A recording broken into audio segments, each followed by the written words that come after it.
Clase para los chicos que no han podido ingresar debido a que la mayoría o algunos realizaron el examen el día de hoy. Entonces, pues la asistencia fue baja desde el turno matutino, pero bueno, esta es la razón, ¿no? De todas maneras, para los que no pudieron ingresar, está siendo grabada esta clase para que puedan visualizarla después. Y pues ahorita contigo, Sebastián, pues si tienes alguna duda, alguna cuestión, pues me vas comentando en el transcurso de la misma clase. Sí, profe. Muy bien. Quedamos la sesión pasada en español, ¿no? Ya terminamos nuestro tema 4. Vamos a verlo nada más rápidamente. Un breve resumen, ¿no? Para que podamos visualizar en qué momento del curso estamos, ¿no? En cada una de las asignaturas. Revisando antes que nada español, que es la base, ¿no? Tanto de literatura como con la comprensión de lectura, como hemos visto, pues nos sirve para absolutamente todas las materias. Es como la base, ¿no? Digamos. Entonces, lo que veíamos en el tema 1 de español es funciones de la lengua. Vimos todo esto acerca de la función referencial, apelativa y poética. Hacíamos mucho hincapié en que la referencial tiene vínculo completo con el texto periodístico, dado que una función referencial quiere decir cuando nos referimos a cualquier cosa que pase en el mundo, ¿no? Desde un temblor hasta un acontecimiento político, etcétera. Es decir, cada que prendemos nosotros el noticiero, podemos ver en cada noticia una función referencial, ya que está enfocada en hablar de cosas de la realidad. Función apelativa, cuando hablamos acerca o queremos hacer este hincapié en las emociones de alguien, o cuando mandamos a alguien, o cuando pedimos un favor a alguien. Y la función poética, que también tiene vínculo completo con la materia de literatura en 1.5, que es tal cual el texto poético, que es solamente una cuestión de embellecimiento del lenguaje, ¿no? Eso en total como tema 1 de español.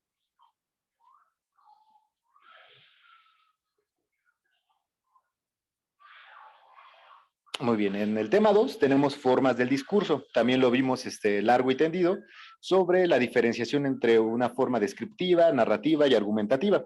La descriptiva es cuando decimos que nos referimos no sé, cuando hablamos de un objeto, ¿no? X, y hablamos de las características de dicho objeto. Narrativo lo vamos a ver después en específico con el texto narrativo en el mismo tema 2 de literatura, y vamos a verlo ahorita en el mismo temario. Y el argumentativo es cuando solamente damos razones para tratar de justificar alguna idea o alguna opinión que tengamos nosotros en específico, ¿no? Y esto desde un nivel tan básico como, por ejemplo, decíamos, cuando queremos justificar que le vamos a un equipo de fútbol, o cuando tenemos no sé, o que le vamos a algún partido político, o que profesamos alguna religión en especial, y peleamos, digamos, o dialogamos, ¿no? Con otra persona que tiene una manera diferente o otro equipo, etcétera. Y lo que hacemos en esos debates es buscar razones de peso para tratar de justificar nuestras razones contra las de la otra persona, ¿no? Y tratar así de buscar quién, bueno, en este tipo de debates tan, no sé, eh, a veces tan candentes, lo que se busca es solamente tener la razón, ¿no? Pero eso es prácticamente lo que hace casi cualquier persona. Pero lo que hacemos en el fondo con eso es buscar argumentos de peso para poder contrarrestar las razones o las opiniones de alguien más, ¿de acuerdo? Y eso diferenciándolo del descriptivo, que solamente es hablar de las características de un objeto, de una película, de una persona, etcétera. ¿De acuerdo? Rapidísimo, comprensión de lectura. Veíamos cada uno de los 6 puntos, cada uno consistente en diferentes partes del texto. ¿De acuerdo? Y veíamos que incluso estas 6 tienen una pregunta en cada mismo subtema, haciendo con ello 6 preguntas de las 18 que tiene español, con ello haciendo una tercera parte de toda la asignatura. Por ello le dedicamos unas buenas sesiones a la misma comprensión, ¿no? Veíamos que estructura del texto muy sencillo, solamente con el inicio, el desarrollo y el final, teniéndolo eso bien contemplado. Esa es prácticamente la estructura de cualquier texto, y con ello también de cualquier película, serie, canción, obra de teatro, los mismos textos periodísticos, también dramáticos y poéticos. Bueno, en el poético es en donde podemos tener alguna diferenciación, dado que el poético, como trata de embellecimiento del lenguaje, también se puede dar el lujo de cambiar la misma lógica o las reglas del lenguaje y con ello poder, no sé, cambiar la posición del sujeto verbo predicado, que vamos a ver que es importantísima para ahorita nuestro tema de gramática. Sin embargo, lo que puede hacer a veces el texto poético sí es cambiar esta misma estructura, ¿de acuerdo? Dándole más peso a unas, a otras, porque la finalidad no es buscar la lógica ni dar argumentos, sino solamente embellecer el lenguaje, ¿de acuerdo? Eso es en el texto poético, solamente como un entre paréntesis. En ideas principales y secundarias, importantísimo también, porque veíamos que muchas veces en un texto la idea principal puede encontrarse hasta al final o al principio o en algún determinado párrafo, pero nosotros al comprender perfectamente nuestra lectura, tenemos que identificar cuál es la idea principal y separarla de las ideas secundarias. ¿De acuerdo? Y ya con las ideas secundarias también podemos jugar, contrarrestarles, darle menos peso, etcétera. Es decir, que leyendo bien, comprendiendo bien nuestro texto, podemos identificar tanto las ideas principales como las ideas secundarias. ¿De acuerdo? En el punto 3 vemos las frases clave. Con ello, una frase clave va a hacer hincapié en la misma idea principal de nuestro texto. ¿Vale? Entonces, si nuestro texto, digamos que trata acerca de la victoria de, mmm, de Argentina en el Mundial, ¿no? Entonces vamos a hacer un texto periodístico hablándose, vean, pues es una función referencial porque hablamos de algo que pasó realmente, ¿vale? Es un hecho que Argentina ganó el Mundial. Entonces lo que podemos proceder ahí es pasar a hacer un texto periodístico y hacer una crónica acerca de cuáles fueron los hechos, acerca de cómo ganó Argentina el Mundial y digamos, esa sería la idea principal. Argentina ganando el Mundial y teniendo su tercera copa, ¿de acuerdo? Y alguna frase clave, a lo mejor entre párrafos, va a decir, bueno, y Messi como el mejor jugador del mundo, incluso perteneciente a este equipo, o no sé, alguna otra que se les ocurra, ¿no? Argentina ganando en un continente extranjero, etcétera. Es decir, toda una serie de frases que van a abonar para nuestra idea principal, que es en este caso Argentina ganando el Mundial. ¿De acuerdo? Inferencia de datos, lo vimos en algunas lecturas. Esto es acerca de cuando tratamos de dar justo un texto argumentativo basándonos en datos para justificar algo. Por ejemplo, sobre todo en los textos de ciencia, ¿no? Si ustedes quieren justificar que no sé, el aguacate es la mejor verdura porque tiene más propiedades, más vitaminas y demás que cualquier otra fruta o verdura, ¿no? Entonces, al dar datos, por ejemplo, no, pues es que tiene más proteínas, tiene más carbohidratos, tiene mayor vitamina, no sé qué, etcétera. Ahí estamos haciendo datos y los estamos infiriendo para justificar nuestro texto argumentativo, ¿no? Esto también como ejemplo.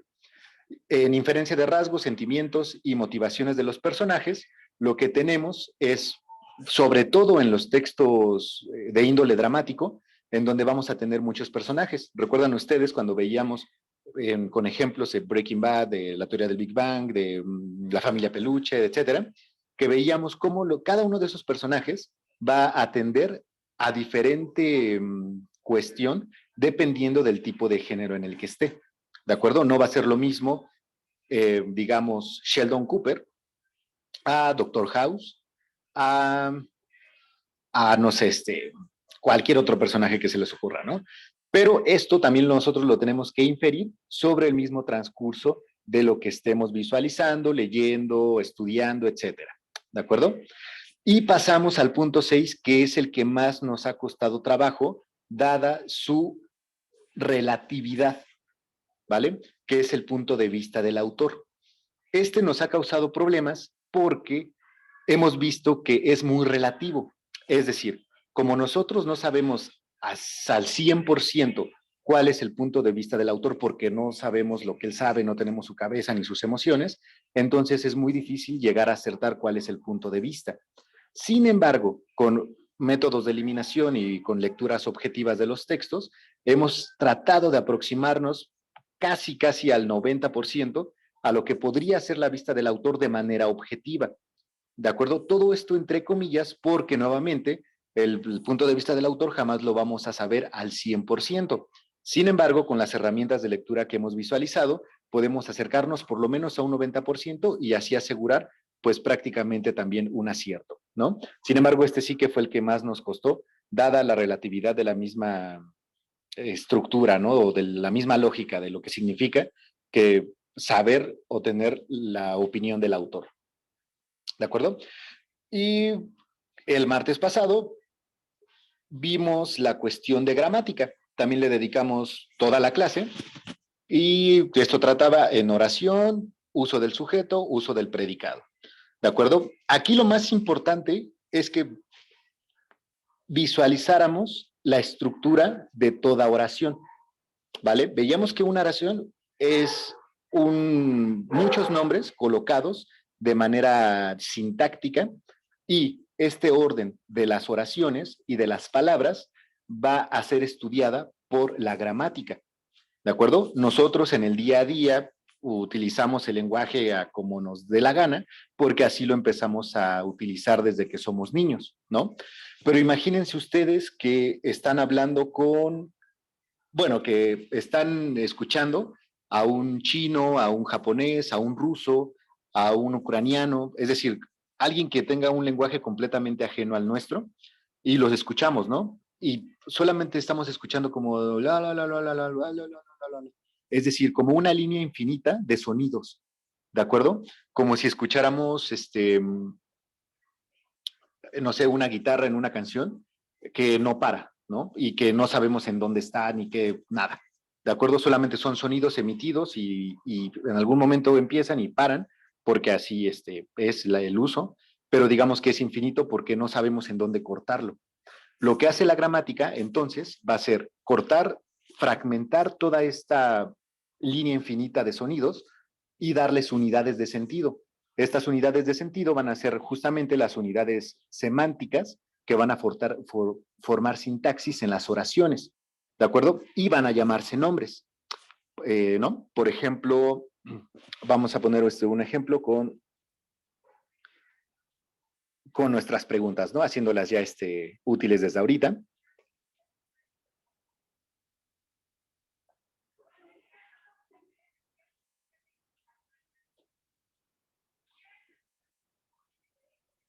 En lo que se pide, ¿no? Identifica el sujeto de la siguiente oración.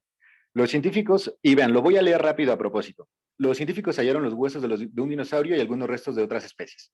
¿De acuerdo? Vean, si incluso no estuvieran viendo ustedes el texto, me hubieran entendido incluso con la rapidez que lo leí, porque ustedes ya tienen esas unidades semánticas que vienen siendo las palabras. Sin embargo, nuevamente, si lo leo, los científicos hallaron los huesos de un dinosaurio y algunos restos de otras especies, ¿de acuerdo? Si esto lo escuchara un japonés, un ruso, que jamás haya tocado un texto de español, ni haya escuchado o no tuviera el acercamiento con un hispanohablante, estaría también escuchando puro sonido, así como una línea infinita, ¿de acuerdo? Así como nosotros los escuchamos y no entendemos a ellos, ¿no? Es la misma manera. Aquí, pero si este japonés, este ruso, se empieza a meter a las cuestiones del español, poco a poco va a empezar a identificar justamente estas unidades de sentido, que son los nombres, son las palabras, etcétera, y entonces va a poder significar toda una oración. ¿De acuerdo? Entonces, cuando esté él escuchando, digamos que ya lleve 4 años él estudiando el español, ya va a poder entender lo que es una oración, ¿de acuerdo? O lo que es la palabra sujeto, la palabra siguiente, la palabra identifica, etcétera. ¿De acuerdo? De la misma manera, va a entender lo que es científicos, lo que es hallaron, huesos, dinosaurios, etcétera.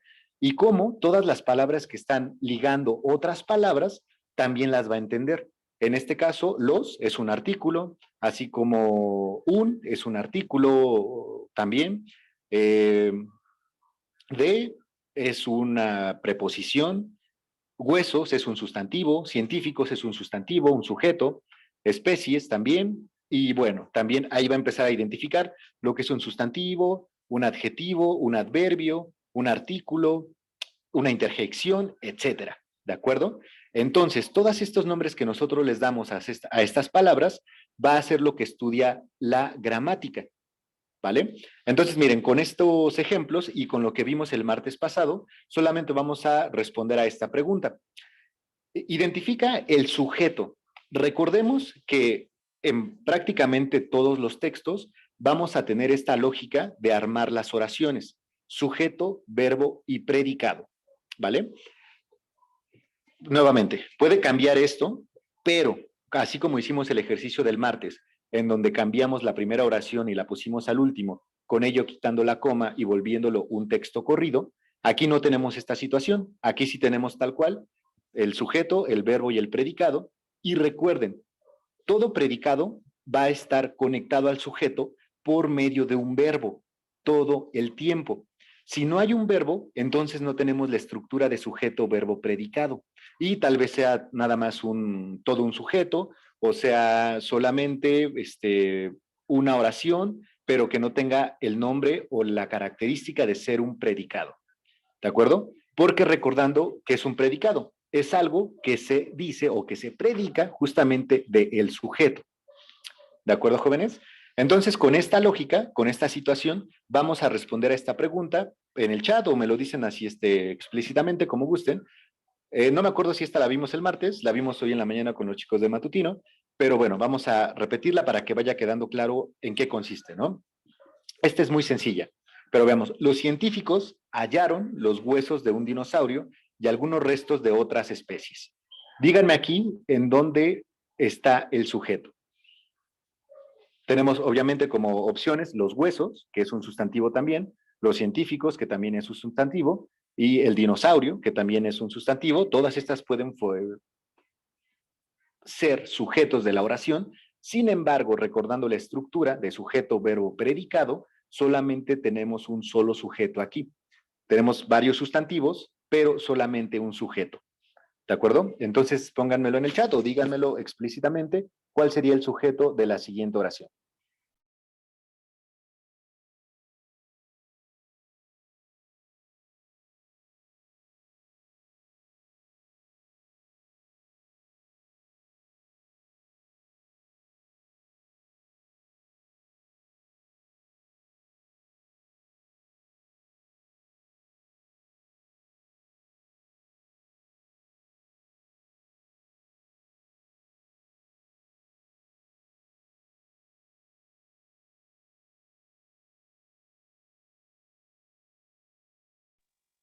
Muy bien, entonces ya respondimos todos y vemos que hay diferentes respuestas, ¿no? Porque justo aquí se vuelve confuso este tipo de situaciones, como comentamos, ¿no? Que eh, como cada una de estas palabras significa un sustantivo, entonces podría ser que pudiera formar o pudiera constituir el sujeto de la oración, ¿de acuerdo? Sin embargo, veamos que si nosotros nos atenemos a la lógica de sujeto, verbo, predicado, solamente puede haber un sujeto, ¿de acuerdo?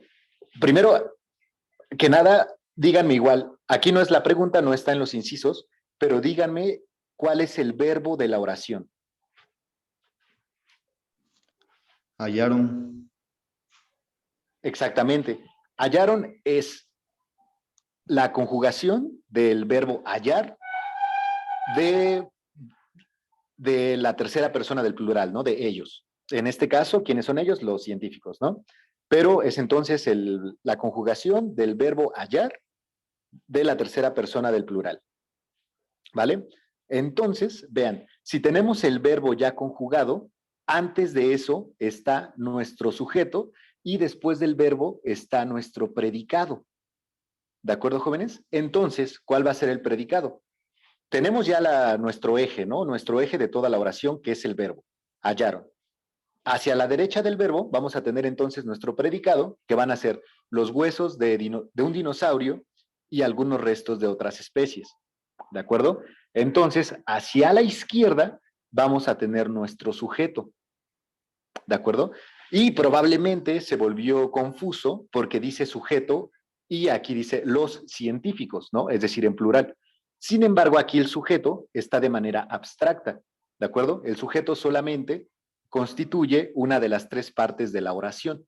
En este caso, el sujeto puede ser tanto singular como plural, ¿vale? Por ello, es correcto, el sujeto de la oración es los científicos, el inciso B, ¿de acuerdo? Entonces, está muy bien, ¿eh? Estamos visualizando a detalle, con lupa, todas estas situaciones, ¿vale? Vamos a poner otro para empezar con literatura, pero recordando, igual que el martes, nos quedamos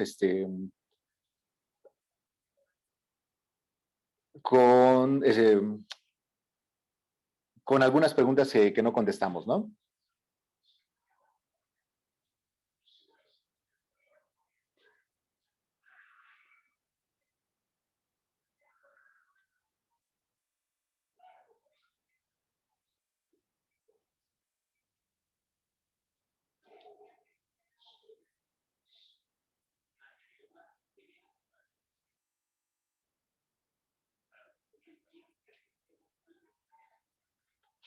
Bueno, vimos todo acerca del sujeto y el sujeto tácito, pero vamos a poner una que no hayamos visto, una larga, ahorita que tenemos el tiempo.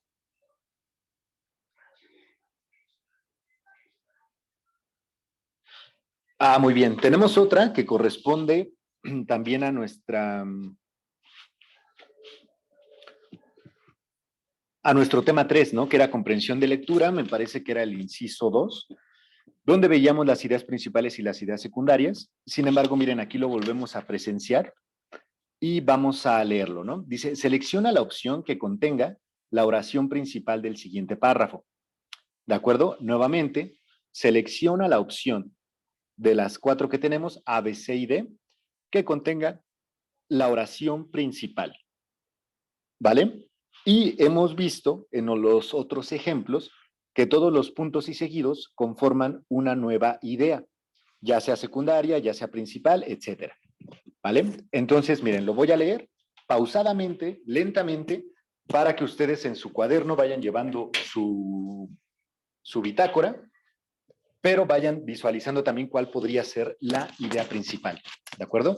Miren, tenemos el mercado de Tlatelolco asombró a Cortés por su perfección y magnitud. ¿Vale? Nos sirve entonces como introducción y se va a presenciar entonces de qué va a tratar el texto. ¿De acuerdo? Estamos situados en la conquista de México.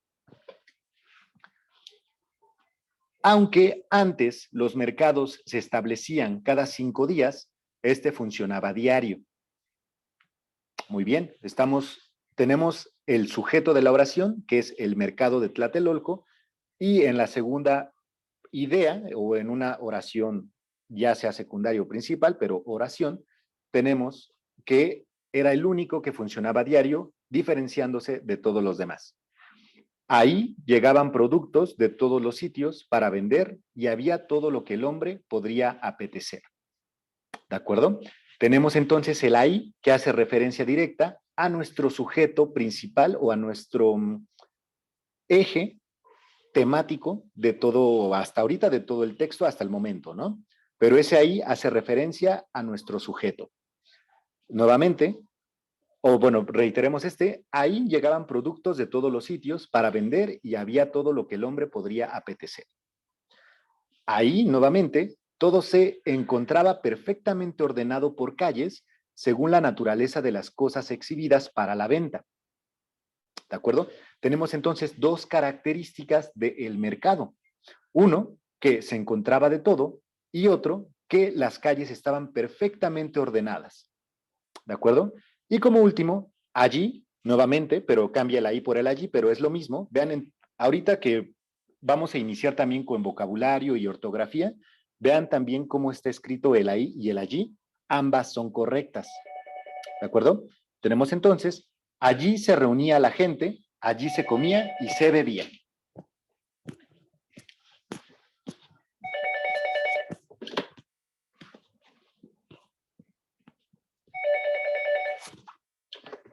¿De acuerdo, jóvenes? Entonces, con base en estas situaciones, visualícenlo nuevamente ustedes, pero ya vieron en qué consiste cada una de estas oraciones.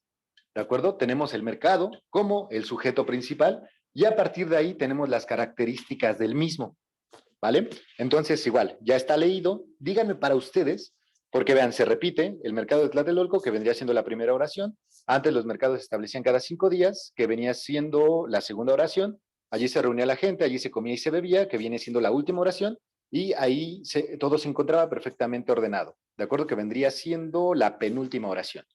Para ustedes, díganme cuál sería la oración principal de lo que se acaba de leer.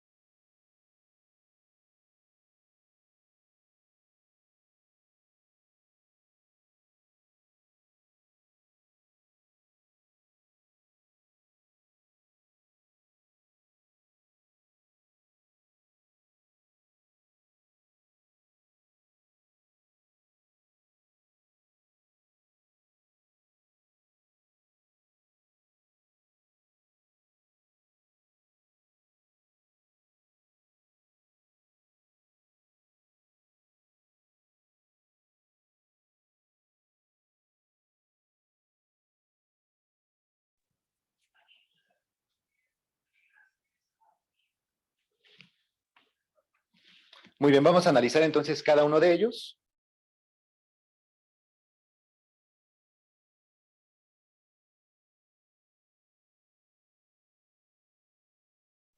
Vamos a analizar primero el último, ¿no? Porque, miren, dice, allí todo se encontraba perfectamente ordenado por calles. Y el C, que es allí se reunía la gente, allí se comía y se bebía. Tenemos dos, incluso el tercero que también empieza con el allí llegaban productos, que hacen referencia al mercado. Sin embargo, como no está explícito en la misma respuesta que se refiere al mercado, entonces no pueden ser las ideas principales, ¿de acuerdo? Ya que carecen del sujeto principal de lo que se está hablando.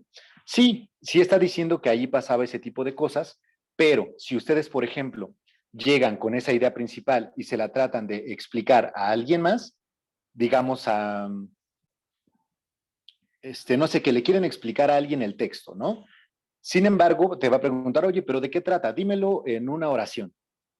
No le van a decir ese allí, porque después le va a preguntar a esta persona, bueno, pero ¿cuál allí? Si no me has dicho nada sobre eso, ¿de acuerdo? Nosotros porque ya lo leímos y ya tenemos el contexto. Sin embargo, si esa persona a la que queremos explicarle de qué trata, nos va a decir que no le hemos explicado bien porque lo hemos dejado a medias, ¿de acuerdo? Por lo tanto, la B, por ejemplo, podría ser, antes los mercados se establecían cada 5 días, pero este funcionaba a diario, ¿de acuerdo? Por lo tanto, este con acento también viene haciendo la misma función que el ahí y el allí de los demás. Allí, ahí y el otro ahí hacen referencia al sujeto de toda la oración, pero no lo mencionan explícitamente. Muy bien. Por lo tanto, nuestra respuesta correcta vendría siendo la misma introducción. El mercado de Tlatelolco asombró a Cortés por su perfección y magnitud. Ahí tenemos el sujeto de todo el texto. ¿Cuál es el sujeto? El mercado de Tlatelolco. Muy bien. Entonces, si nosotros enunciamos el sujeto de la oración, exactamente como dice José Antonio en el chat, pone, las 3 oraciones últimas solo argumentan la primera, ¿no? La exponen. Es correcto. Caracterizan al sujeto principal, que viene siendo, o al único sujeto, que viene siendo el mercado de Tlatelolco, pero como carecen de ese mismo sujeto en su explicación de la oración, por ello, nada más son descripciones, exactamente como dice Antonio. Por lo tanto, nuestra oración principal, que va a ser el eje en donde va a jugar todo el párrafo, va a ser la primera. En el mercado de Tlatelolco, ahí está el sujeto, y a partir de ahí todas las características del mismo. Muy bien, pero vean, estamos caracterizando a la perfección un texto para que a la hora pues cuando estemos sentados haciendo el examen, estemos pero completamente seguros de cuáles son las ideas principales y secundarias y a partir de ahí poder determinar el resto de las funciones de la lengua, ¿no?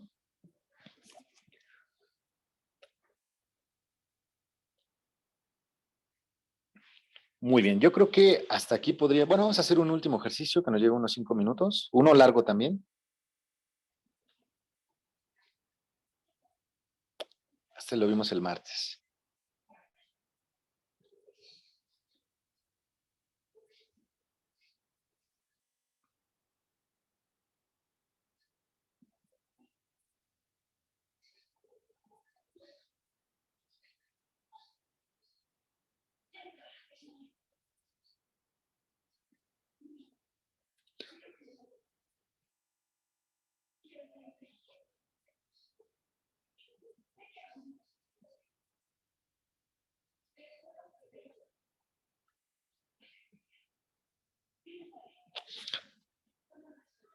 Pues sí, vimos el del partido del Toluca, vimos el de los partidos de izquierda, vimos el de los elefantes de África, la cuestión de los sujetos tácitos, lo del complemento circunstancial, el objeto directo e indirecto. Muy bien, nada más hagamos un breve repaso sobre el complemento circunstancial, que es un poco el, digamos, el más complicado porque tiene diferentes funciones.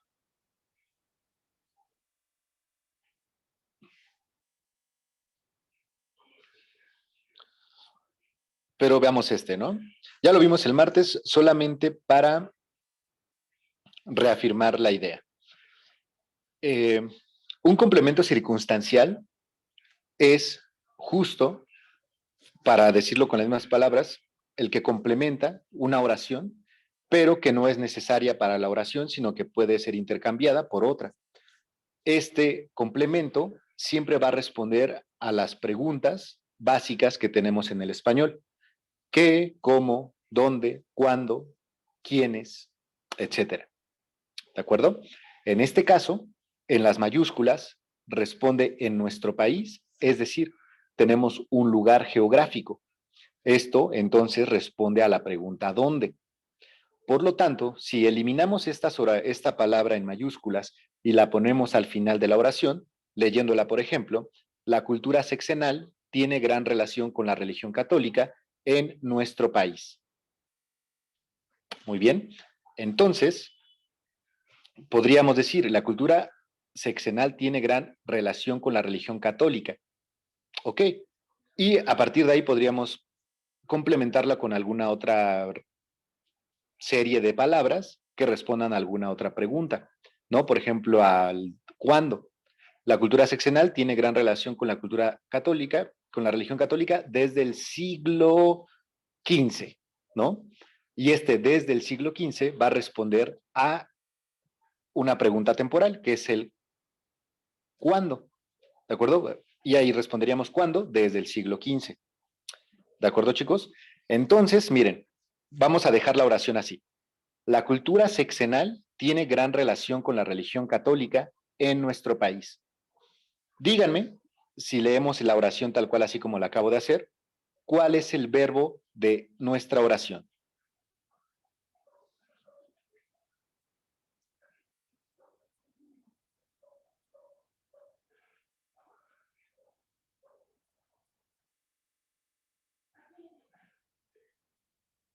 Relación.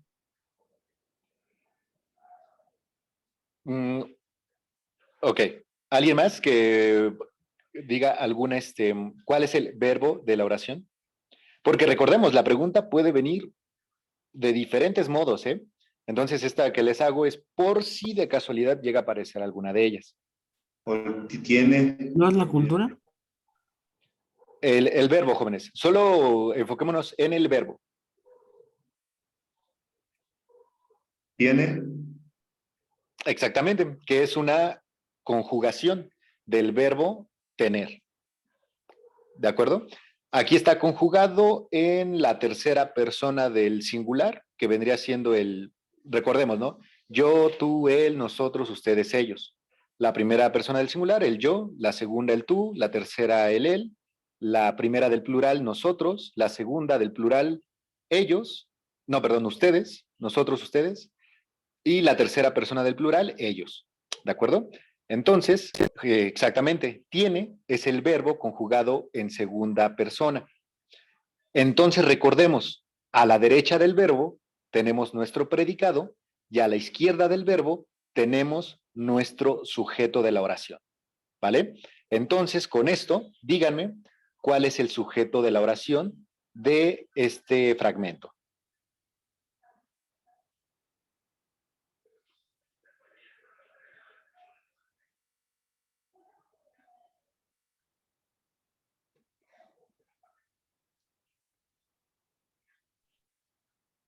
Les recuerdo que en nuestro país lo pasamos al final, ¿de acuerdo? Para que no nos confunda este tipo de esto, ¿no? Porque en nuestro país podría ser parecer que es el sujeto, pero ya lo pasamos al final. Entonces, la oración queda, la cultura sexenal tiene gran relación con la religión católica en nuestro país, ¿de acuerdo? Y ya identificamos el verbo correctamente, es tiene, una conjugación del verbo transitivo tener. ¿Vale? Entonces, a la derecha del verbo tenemos el predicado, a la izquierda tenemos al sujeto. ¿De acuerdo? Entonces, identifíquenme cuál es el sujeto de la oración. Cultura sexual. Exactamente, exactamente. Perfecto. La cultura sexual tenemos entonces, la es un artículo, cultura es un sustantivo y sexual que vendría funcionando como adjetivo, ¿no? O no, no, dejémoslo. Sí es, digamos, un sustantivo adjetivado, si queremos ponerle esa palabra, pero es un sustantivo completo, ¿no? La cultura sexual. Tenemos como el verbo y gran relación con la religión católica, el predicado. En nuestro país va a funcionar entonces como el complemento circunstancial. En este caso, de lugar, ¿no? El que responde al dónde. ¿Dónde? En nuestro país. ¿Vale? Muy bien. Vamos ahora a... ¿Hay alguna duda sobre esto, chicos?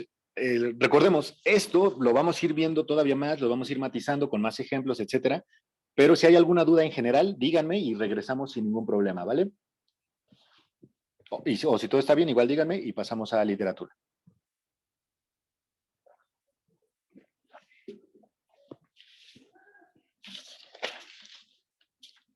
Para mí está perfecto, profe. Excelente, chicos. Si va surgiendo una duda, no duden en levantar la mano o decírmelo, ¿no? Ahí como gusten. Vamos ahora a un repaso rápido de literatura,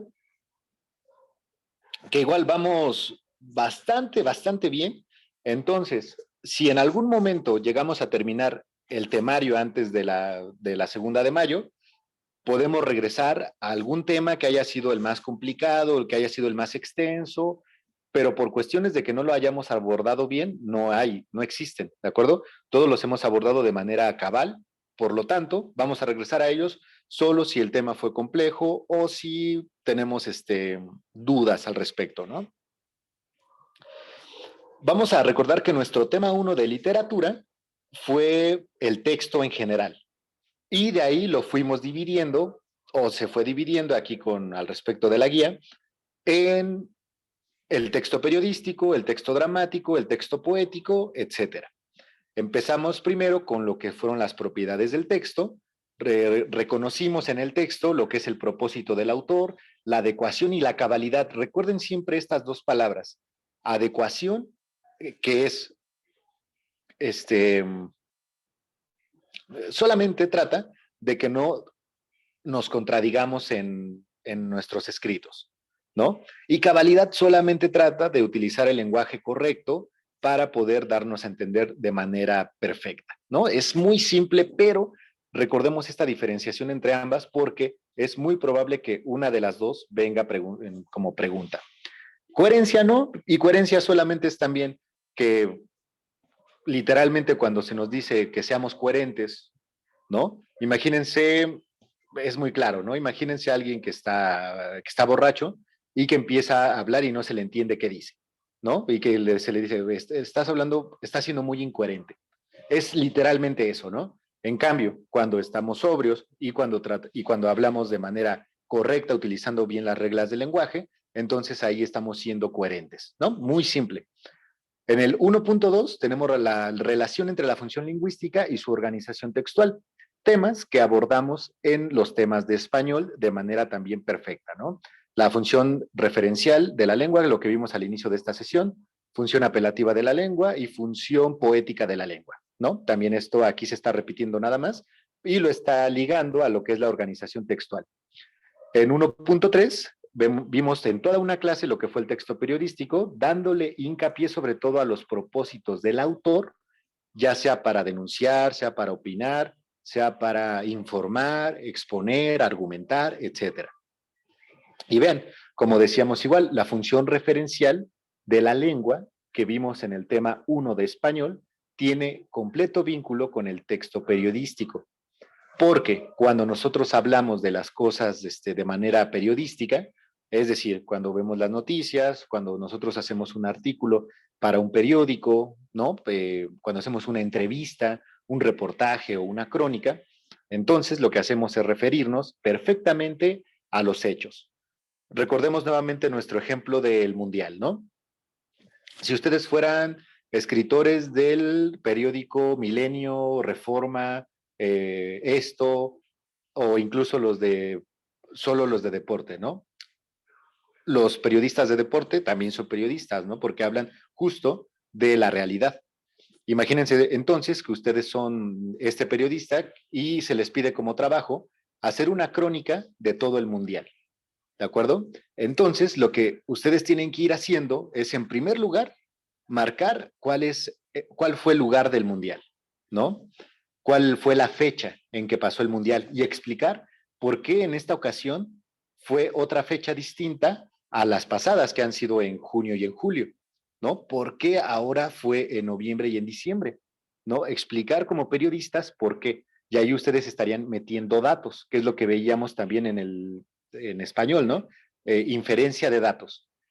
Pero en esta crónica, como están hablando justamente de todo esto y tienen que hablar de la pandemia, entonces vean, ya están utilizando la función referencial porque están hablando de algo que pasó de manera real, ¿de acuerdo? No están inventando nada, no están suponiendo nada, sino que con datos estadísticos y con información que ocurrió, es decir, con información objetiva, lo que ustedes estarían haciendo en su crónica es también utilizando la función referencial de la lengua para hablar de este tema, en este caso, el Mundial de Qatar 2022, ¿no? Entonces, esto es nada más la función referencial, aplicado en este ejemplo a la crónica del Mundial de Qatar, ¿de acuerdo? Y los elementos de la nota informativa, que son lo que hemos dicho, la crónica, la entrevista, el reportaje y la noticia. La más importante y la más famosa, la más común, es la noticia. ¿De acuerdo? Cuando ustedes prenden la televisión y escuchan, no sé, el juicio de Genaro García Luna, va en que tiene no sé cuántos demandas en contra, ¿no? Entonces, igual ahí estamos hablando, viendo una noticia y el elemento de esta nota informativa es la noticia. Ya si después dicen, no, entrevistaron a este personaje después del juicio que tuvo el mes pasado, ¿no? Entonces estarían teniendo otro elemento de la nota que vendría siendo la entrevista, ¿de acuerdo? Y todos responden siempre a las preguntas clave de dónde, cuándo, para qué, por qué, quiénes, ¿de acuerdo? Estos elementos también son importantísimos porque así es como ustedes construyen sus preguntas. No sé si en secundaria o incluso aquí en preparatoria les dejaron como tarea entrevistar a algún personaje, ya fuera desde sus familiares hasta algún profesionista, alguien con un oficio, etcétera. Sin embargo, si lo hicieron, empezaron con estas preguntas. ¿Dónde nació usted? ¿A qué escuela fue? ¿Cuántos hermanos tuvo? Etcétera, ¿no? Es decir, todas las preguntas con las que ustedes entrevistan a su personaje tienen que arrancar con este tipo de palabras. ¿Dónde? ¿Cuándo? ¿Por qué? ¿Quiénes? ¿Para qué? ¿Por qué? Etcétera. ¿De acuerdo? No hay más. Y si están estudiando inglés, también son las mismas palabras, pero pues, obviamente en su lengua materna, en sus raíces propias, el where, why, who, etcétera, ¿no? Todo eso del inglés. Pero son las mismas las que empiezan para preguntar algo acerca de lo que queremos nosotros saber. ¿De acuerdo? El punto 4, selección, jerarquización, omisión y reiteración de la información. Eso es muy simple, solamente es tal cual, literal, como se marca. Seleccionar partes de la nota informativa, se jerarquiza empezando por lo más importante, omitimos las partes a veces muy grotescas o muy gráficas y reiteramos siempre para que se entienda mejor. ¿Vale? Esto lo ven ustedes en cualquier periódico serio, ¿no? Por ejemplo, si hablamos del periódico La Jornada, ¿no? En donde siempre se empieza, si ustedes han abierto este periódico, van a ver que siempre se empieza hablando de política, ¿de acuerdo? Digamos, lo más importante para el periodista, donde se enmarca todo. Después se va a empezar a hablar de la economía, después de la cultura, después del deporte y para finalizar, de las opiniones de los mismos periodistas, ¿no? Es decir, se empieza por lo más objetivo, la política, hasta terminar por lo más subjetivo, en este caso, las opiniones de los mismos periodistas. ¿De acuerdo?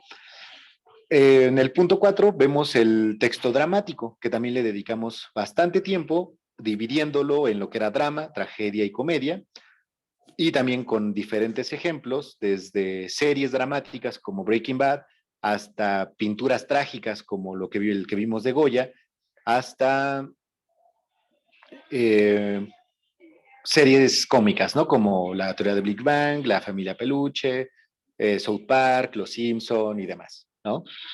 Todo esto, obviamente, estos ejemplos no son textos, ¿no? Sin embargo, el contenido es el mismo, ¿de acuerdo? Es una relación entre forma y contenido. La forma va a ser la manera en que ustedes van a concebir o crear el texto, ya sea una serie, ya sea un libro, ya sea un periódico, ya sea una pieza musical, etcétera. El contenido va a ser entonces el drama mismo, la tragedia o la comedia. Por ello, todos estos ejemplos nos sirvieron para poder entender mejor el contenido del texto dramático. ¿De acuerdo? Y en el texto poético, que vimos también la semana pasada, lo vimos con las diferentes maneras de crear y de entender la poesía, ¿no? La métrica, la rima, el ritmo, la metáfora y las otras figuras retóricas. Muy bien. Esto muy sencillo en tanto forma, y cuando nos metimos a analizar vimos que también no es nada complicado siempre y cuando tengamos presente la estructura de nuestro poema y concibiendo así qué es un verso, qué es una estrofa, qué es la rima, etcétera. ¿De acuerdo? Entonces, con eso finalizamos ya por fin nuestro tema 1 de literatura. Dando así pie e inicio al tema 2.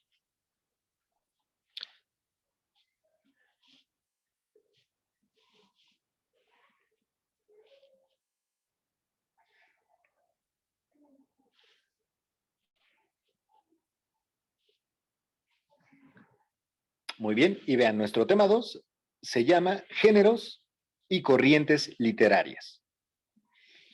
Haciendo un cronograma, vamos a tomar lo que queda ahorita de clase, vamos a tocar el tema 2.1, géneros literarios.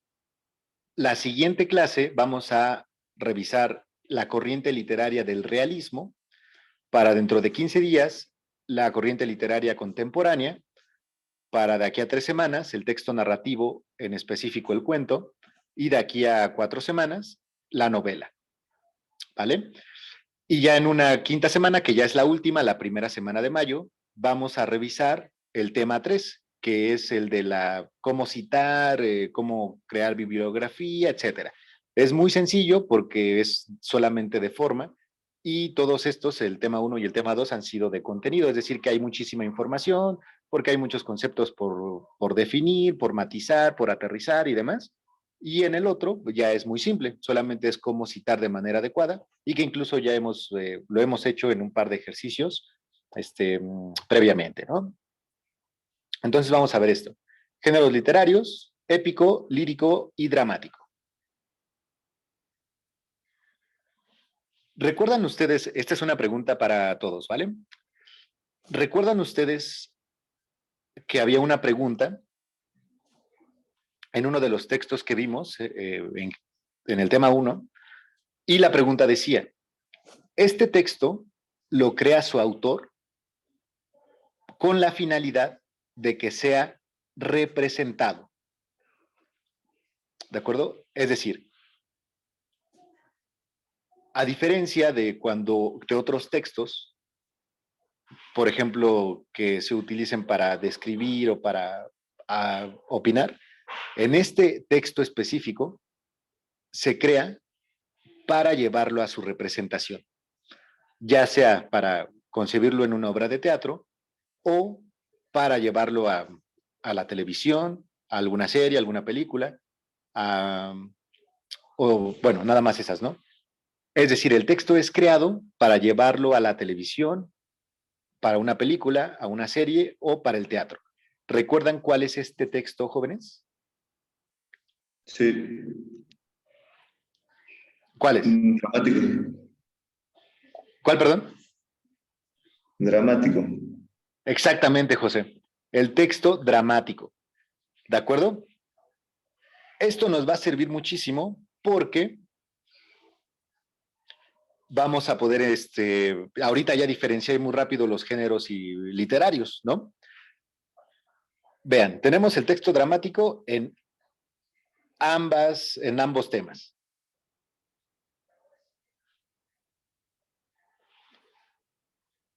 En el tema 1 lo tenemos aquí en 1.4, ¿no? El texto dramático que es creado, como perfectamente mencionó José Antonio, para llevarlo a su representación. Por ello, ahí tenemos personajes y en ellos tenemos la organización dialógica, que no es más que cómo escribir los diálogos entre los personajes, ¿vale? Por ello también tenemos aquí en el punto 3 los personajes. Si vemos en el texto periodístico no hay personajes porque estamos hablando de los hechos de la realidad, a veces ni siquiera con personajes, ¿no? Por ejemplo, la tragedia del metro. Por ejemplo, el calentamiento global. La tragedia que acaba de suceder en Ciudad Juárez, ¿no? Con los inmigrantes. Si vemos, la noticia es así tal cual cruda, solamente se notifica sobre algo. Pasó esto, pero no hay personajes, ¿de acuerdo? Todos quedan borrados por la noticia. Sin embargo, en el texto dramático, lo que vamos a tener sí son personajes. Y en el texto poético tampoco tenemos personajes, porque solamente es desde uno, siempre el mejor ejemplo va a ser uno enamorado de una chica, o bueno, sí, de una chica, ¿no? Y enamorado al tal grado que nos atrevemos a escribirle poesía, ¿no? O dedicarle una canción, o escribirle una canción, o lo que sea. Pero es ahí donde nace esta cuestión lírica. Recuerden esta palabra y lo vamos a ligar con esto del texto poético. Lo lírico es lo personal, las emociones de uno, sacándolas a como podamos y llevándoselas a esta persona que nos tiene completamente enamorados, ¿no? Vean entonces la diferenciación entre cada uno de ellos. Uno que habla de las cuestiones de la realidad de manera crudísima, pero objetiva, el texto periodístico. Otro que es para ser representado en el teatro, en la tele, en las series, en las películas, que es el dramático. Y otro que es desde uno mismo, que nos va a servir para sacar todas las emociones y sentimientos que tengamos hacia una persona que nos guste, pero demasiado, ¿no? Vean, entonces tenemos el texto dramático en el 1.4. Y va a venir nuevamente repetido en nuestro género literario contrastándolo con el épico, el lírico y el dramático. ¿De acuerdo? Entonces, vamos a volver a ver el texto dramático, pero ahora como una dentro de los géneros y las corrientes literarias. En el otro era en el texto, es decir, en el formato del texto, cómo funciona el género dramático. Pero aquí lo vamos a ver en tanto género, también como género literario, ¿no? En el otro como género de textual, de literatura, digamos más específicamente, y aquí como género literario, digamos un poco más estilísticamente, ¿no? Eso lo vamos a ir matizando también en el transcurso. Pero visualicen bien. Épico, lírico y dramático. Aquí también hay otro que se llama didáctico, sin embargo, pues pasa lo mismo que con español, ¿no? Solamente vamos a hablar de los tres más importantes, más comunes o más utilizados, ¿de acuerdo?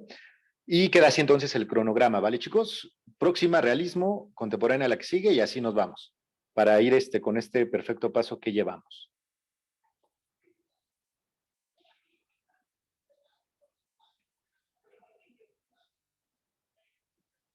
¿Han visto la película de Troya, donde sale Brad Pitt?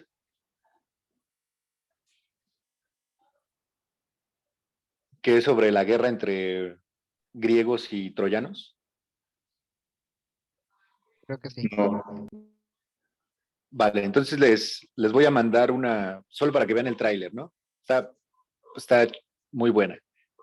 Más o menos de la índole de Gladiador o...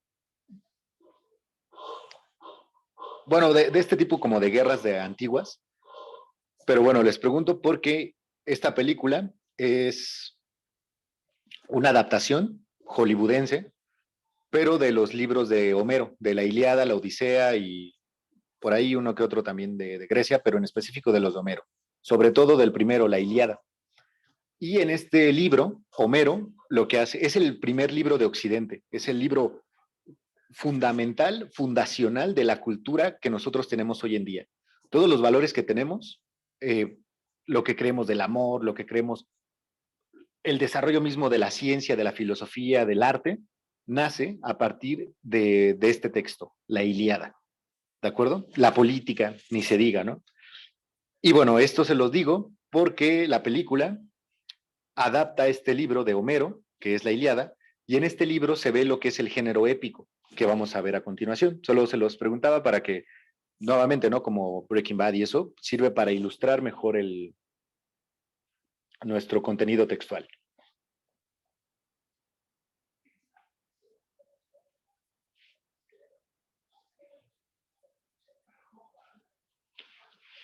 Entonces, vamos a revisar lo que es el género literario, muy simple, muy rápido va a ser, ya que el género dramático ya lo pudimos visualizar y ya queda muy claro en cuántas secciones se subdivide, cuál es la finalidad del mismo y tal, ¿no? Miren, entonces aquí tenemos el género dramático, que ya lo hemos visualizado perfectamente, la comedia, el drama, la tragedia, y tenemos otros subgéneros dramáticos, pero no importan ahorita, ¿no? Importan los que ya vimos, y las definiciones ahí están, ¿no? Ya no hace falta volverlo a leer porque las definiciones que hemos dado han sido bastante precisas. Vean aquí este texto y la mayor parte de los textos lo que va a hacer es hablar del texto narrativo en lugar del texto épico, ¿vale? Y meten aquí al texto épico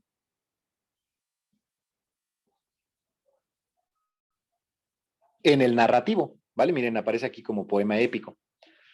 Y este va a ser que su tema principal son las hazañas de un héroe o varios héroes situadas en el contexto de un territorio o patria que se desea exaltar. Su forma generalmente es el verso. El ejemplo, la Eneida de Virgilio, ¿no? Pero les decía, también está la Ilíada de Homero, que es todavía más anterior a este. Y por ejemplo, la Eneida de Virgilio habla sobre la fundación de Roma. Y la Ilíada de Homero habla de la fundación de Grecia. y Grecia es previa al Imperio Romano, ¿no? Como veíamos incluso, o bueno, si lo han visto ustedes en historia con su profesor, pero me parece que las clases que tomamos, que les di retroalimentación, veíamos un poco sobre la cultura griega, ¿no? Cómo se crea a partir, cómo es un pueblo militar, de mucha guerra, de mucha conquista, pero a partir de ahí tienen mucha libertad política. Y con la libertad política lo que tienen es libertad de pensamiento y por lo tanto tienen la posibilidad de crear filosofías, artes, ciencias, etcétera. Todo lo que se va a perder en la Edad Media, dado que la ideología dominante, la hegemonía, va a ser el imperio romano, pero con la bandera del cristianismo, entonces toda la ideología, el arte y demás va a recaer sobre esto, ¿no? Sobre la religión.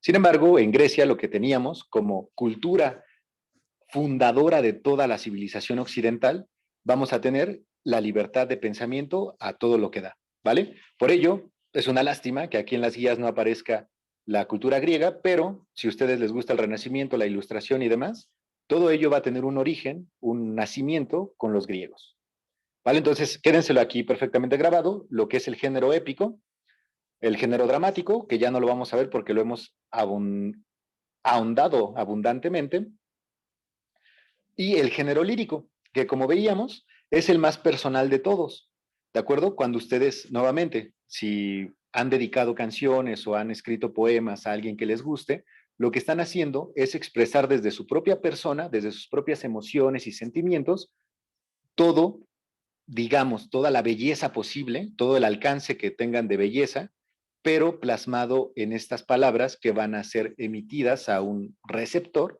en este caso la chica que les guste, pero que la finalidad va a ser el embellecer las palabras con sus propias emociones. Esto va a ser entonces el género lírico. Y vean, los subgéneros es la canción, este es el más evidente de todos. Vean, las canciones que más nos gustan a veces son de amor o de desamor, ¿no?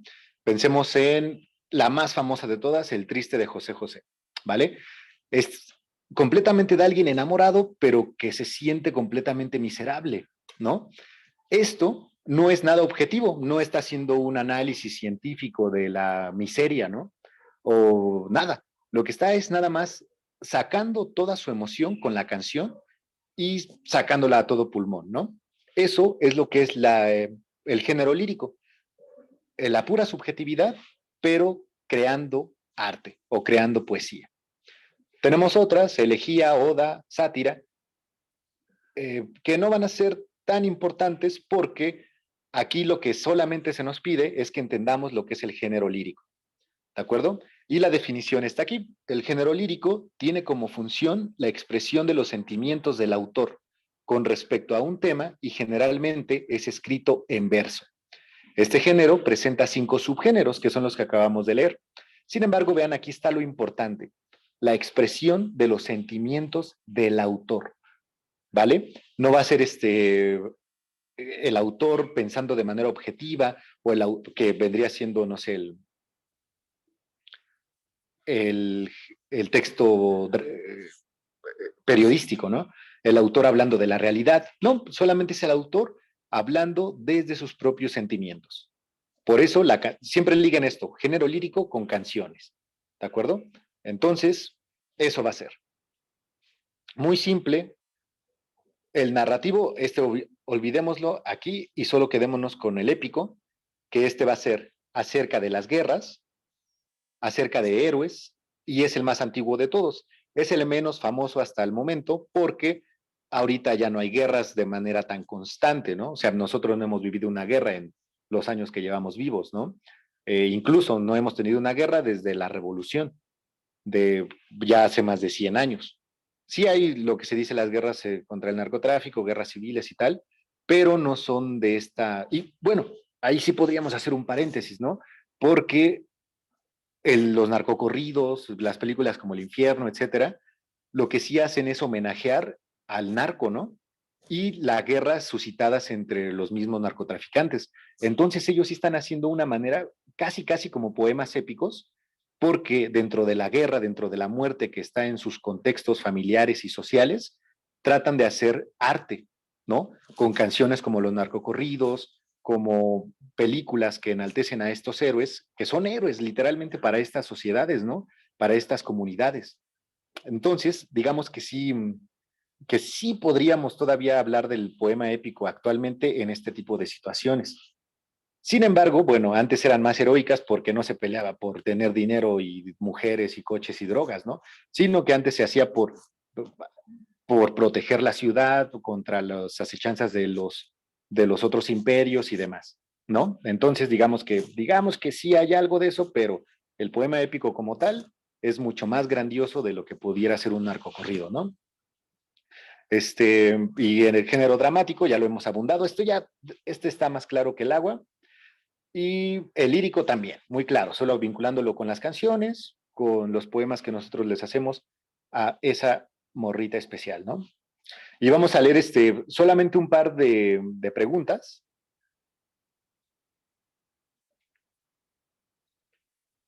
Y con eso ya terminamos, ¿vale, chicos? Muy bien. Francisco, ¿me ayudas leyendo igual con sus respectivas opciones? Género literario que aborda asuntos heroicos. Sus personajes se inspiran en figuras históricas y simbolizan valores universales de la colectividad. Inciso A, lírico. Inciso B, épico. Inciso C, dramático. Inciso D, narrativo. Muy bien, Francisco, perfecto. Ya justo, incluso lo definimos hace un momento, ¿no? Es el género que habla de los héroes y de las grandes hazañas que realizaron. ¿Cuál sería la respuesta de aquí, jóvenes?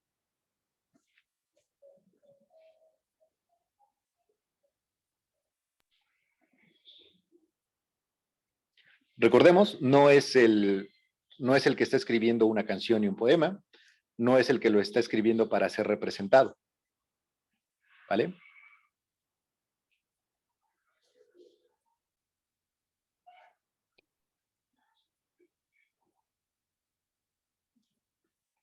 José y Gabriel, excelente.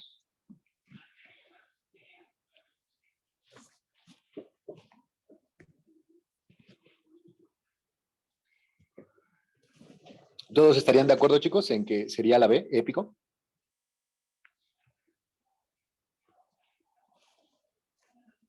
Sí.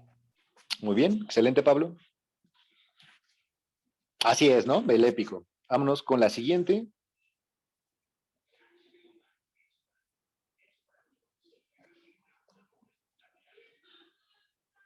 Esta está más cortita.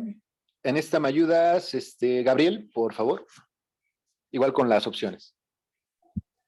Género literario que es presentado en un escenario a través de diálogos. Inciso A, épico. Inciso B, dramático. Inciso C, narrativo. Muy bien, Gabriel, gracias. Ya lo tienen, ¿no, chicos? Ya esta pregunta ya fue respondida perfectamente por José Antonio, pero nuevamente, ¿cuál sería la respuesta? Género literario que es presentado en un escenario, es decir, un teatro y después la evolución del teatro, series y películas. Excelente, Gabriel. Excelente, Pablo.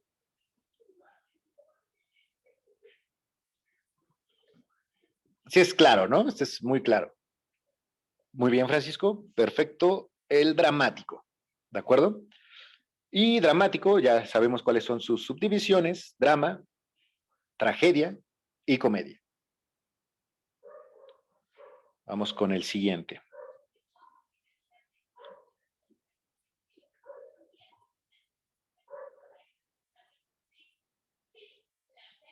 Miren, este se repite, ¿no? Género literario que aborda asuntos heroicos.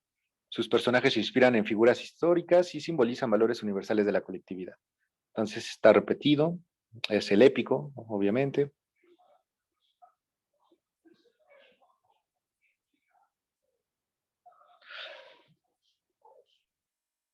El otro también lo tengo repetido. Entonces, solamente ya lo tienen muy claro.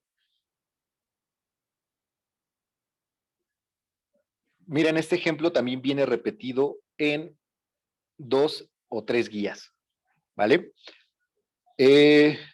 Igual, ¿a qué género corresponde el siguiente fragmento? José Antonio, ¿me ayudas leyendo por favor? Sí. ¿A qué género corresponde el siguiente fragmento? Arturo, el noble rey de Bretaña, cuyas proezas son para nosotros ejemplo de valor y cortesía, al llegar a la fiesta que llamamos Pentecostés, la celebró con todo el pasto propio de la realeza, reuniendo a su corte en Caraduel, en el país de Gales. Inciso A, épico. Inciso B, lírico. Inciso C, tragedia. Inciso D, comedia. Excelente, Antonio, gracias. Vean entonces, aquí es el épico nuevamente, ¿no? Y podría parecer raro, porque hablábamos que el épico hace referencia a los héroes en las guerras, ¿no? Con grandes hazañas y tal.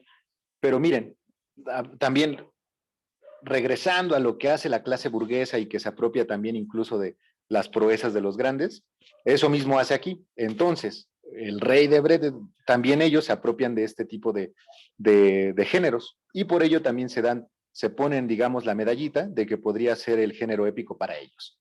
¿De acuerdo?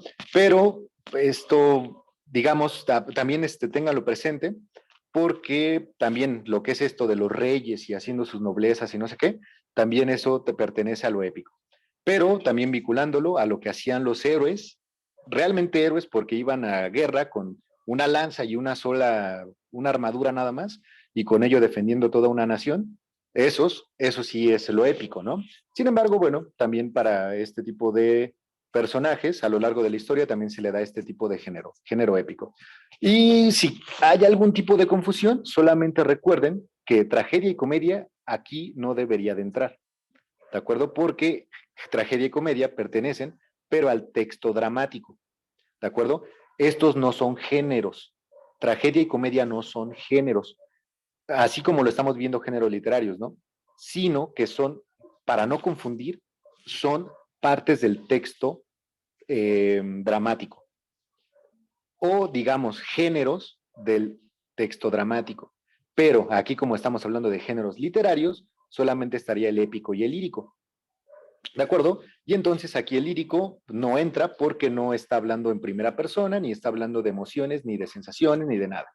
¿Vale? Por tanto, aquí entonces sería el épico. Y apréndanselo porque seguro viene, porque viene repetido en 3 guías. ¿De acuerdo? 3 guías que viene repetido esta pregunta, y el pasado que se leyó también viene repetido 2 veces. ¿De acuerdo? Entonces, simplemente con eso ya lo tienen perfectamente visualizado. Solamente diferencien esas 3: lo épico con la guerra, con la grandeza de los héroes peleando en el campo de batalla, y ahorita les voy a mandar el tráiler de la película de Troya para que lo vean. Un tráiler de 2 minutos, ¿no?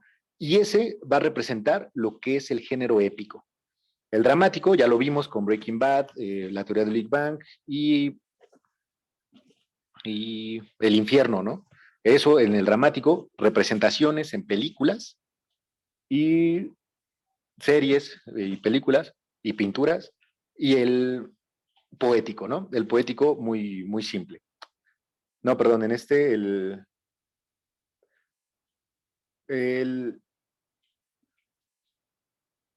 ¿cuál era el otro?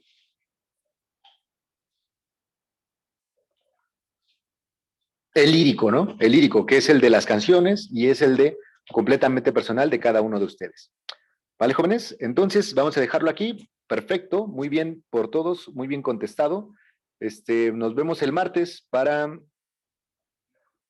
Está bien, José Antonio. Ya en el grupo, incluso ya nos pasamos por unos minutos, ¿no? Nos vemos el martes y les mando ahí en el grupo todo el material, ¿vale, jóvenes? Que sigan teniendo excelente jueves, excelente fin de semana. Nos vemos. Gracias por igualmente.